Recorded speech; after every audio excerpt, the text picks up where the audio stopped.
As I grew older and the satanic panic grew more intense, there came a time when I began to grow interested in different genres of music than classic country and Elvis.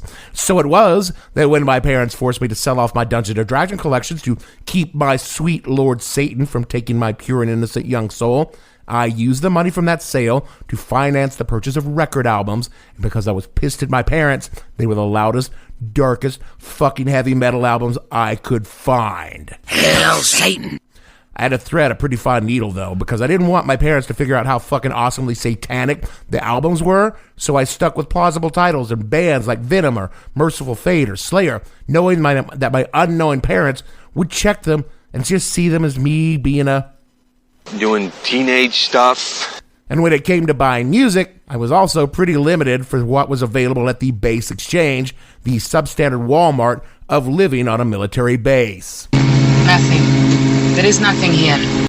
So finding really good music was a problem for most of my early teenage years and didn't improve when we moved to Idaho, which as far as metal meccas go, was about like you would expect in a culturally Mormon society in the late 1980s. I was on the prowl for Bathory albums and all I could find was Bon Jovi's Slippery When Wet. I'm sorry, Bon Jovi? Absolutely!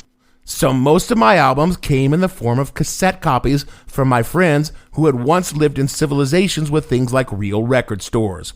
It was the analog Napster of the 1980s.